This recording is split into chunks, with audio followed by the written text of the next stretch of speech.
If you were convicted of a felony, specifically manslaughter, you served your time, you got out, you're living in a halfway house, you are working at a bookstore, this man keeps asking you on a date, you keep telling him no. Eventually, he shows up with a dress and he's like, I'm picking you up from your house at 7 o'clock on Wednesday. Would you be creeped out if you never gave him your address?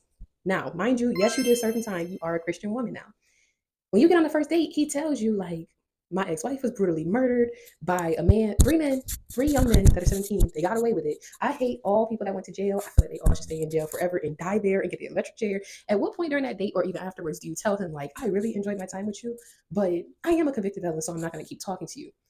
For me, the fact that I was 45% into this book and this lady Karyn was still wrestling with how to tell Levi that she's a convicted felon, I had to DNF the book. Not because Pat Simmons did not do a great job with this book. It is titled Crowning Glory. I just felt like I like when people are able to make a choice for themselves. I feel like Karyn robbed him of that opportunity for too long. It had been weeks, months of her spending time with him, going on dates. Yes, she did keep declining, but eventually he pestered his way in to getting her to say yes. She just did not give him the opportunity to accept her for what her past included or to walk away fast enough. And I did not like that. I felt like she just kept harping on this idea of, yes, I'm saved, and yes, I'm Christian now, and my past sins are in the sea of forgetfulness, and God forgives me. So I don't have to keep proving to other people that I'm a changed person. I don't understand how you have a very clear understanding of that, yet you still feel like, but what if I tell him and he does X, Y, and Z? That man don't have a heaven or hell to put you in. And considering the fact you really weren't all that interested in him in the first place, I don't understand why you wouldn't tell him as soon as possible. That was the main thing that made me DNF the book. The second thing was I just did not like Levi out the gate. I felt like he dang near coerced this woman into a date. He kept pestering her, kept showing up at her job. And I don't like that either. I don't like the thought of showing up to people's job and trying to court them or pursue them.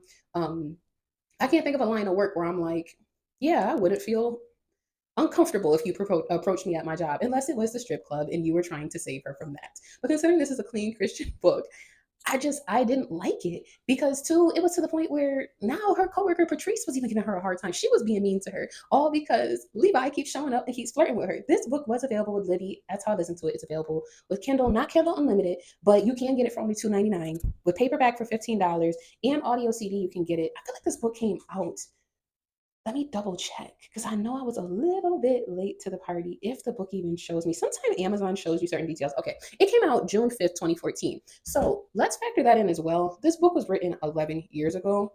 Dating has changed a lot in the last 11 years. So I will give the book grace with that in the aspect of, I feel like still 10 years ago, men were being told, chase her down, court and pursue her. Whereas today, you keep courting and chasing a woman down, you might end up with a charge. You might end up with stalking and harassment. You cannot do that in 2025. So maybe that also factors in. Levi is 31 years old, and I think I was looking for him to have just a little bit more maturity to him. He is very, I don't feel like the man is very open minded. He was extremely hard in his views of criminals and people who had served time before, no matter how big or small the crime was. He was just such a big advocate of you dang near should die in jail because of his past experience with what happened to his ex-wife. I also kind of sort of feel like he kind of used his daughter as a pawn showing up with Karyn because he kept bringing the daughter around when he knew that maybe Karyn was a little, I'm taking a pause on you. He kept bringing the daughter with him to the bookstore, and I didn't like that either. I think the author did a great job of showing that a walk with God and a Christian walk is not a linear path. There are some highs, there are some lows, there are those days where you're like, how much longer can I hold on? I feel like I'm on the brink of backsliding. She did a very good job of showing that. What else really got me was seeing the characters speaking in tongues, being baptized.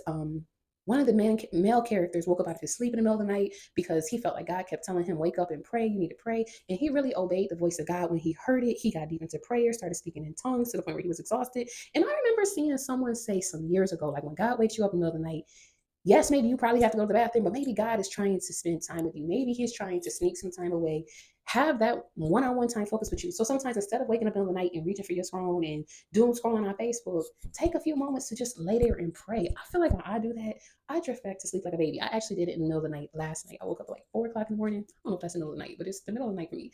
I woke up at like 4 and I got up, I used the bathroom, and then I was like, okay, let me just pray. Before I knew it, your girl was back asleep and the alarm was sounding off to wake me up. This was a very good book. I just did not like the two main characters. And I feel like that's what made me say maybe their story is not for me. Still would give it a 4 out of 5 star because it was such a beautiful way of displaying that everybody's way that they get to Christ is not the same. Some people do get delivered in jail. Some people might go to a halfway house or might go to a church afterwards, and it truly changes their walk with God. And I don't think it's anybody's responsibility to keep holding up a mirror to someone's face of, remember back when you used to be a drunk and you used to get on top of the speaker and you used to jump off of this and that and you used to break everything. If you haven't seen me touch a bottle of liquor in 6 months, I don't want to hear anything you have to say about what I used to do. I don't want to hear about it. And I feel like most Christians feel that way. I don't want to go down memory lane of what I was doing when I was high out my mind. I don't want to talk about that. And if you're a Christian and you claim you care about me, you shouldn't even be talking about it. You shouldn't even be bringing it up to me. Because, for starters, is what you're saying true? I don't know. If I was as drunk as you claim I was that night, I really don't even remember it. And not only that, let's say it is true. Is you telling me helpful in this moment? How is that going to help me? Unless you're trying to persuade me not to go into the liquor store and buy another bottle of liquor, there's no reason for you to be telling me out of nowhere, like, well, you do remember how you used to sleep with women's husband? Ma'am, we're at Walmart right now. That don't got nothing to do with nothing. Why, as my Christian friend, are you bringing that up in this moment? Has nothing to do with anything. Unless you're trying to humble me. And if that's the case, we got some more discussions we need to be having. Maybe we need to sit down in prayer and we need to really try and hash things out to figure out at what point did you decide that you no longer actually liked me? Because there's no reason for you to keep bringing up what I used to do. Not unless you catch me in a moment where I'm judging someone, you're like, girl, you used to dress the same way. Now that I can handle because I did used to have my bazookas out all the time. French used to have them out all the time. So maybe if I'm like, dang, she just got her things hanging out. And if I'm like really harping on it, like, now why would she come to Walmart dressed like that? Now you can't tap me on the shoulder and be like, didn't you used to come to Walmart in your bonnet? And I'd be like, true, true. That's different. Let me know what other books by this author I should be reading and checking out. You guys, I really enjoyed the writing style. I just don't like Levi. And Karyn, you don't serve enough time in jail to not really give a darn about what anybody has to say. So you should have told that man the truth sooner. I That's all I can say. I've been enjoying my run of reading Christian fiction. Let me know what other Christian books I should be reading too. I do like Christian clean books. I don't need all the spice in the Christian life. I don't want to read that right now. It's just not where I am.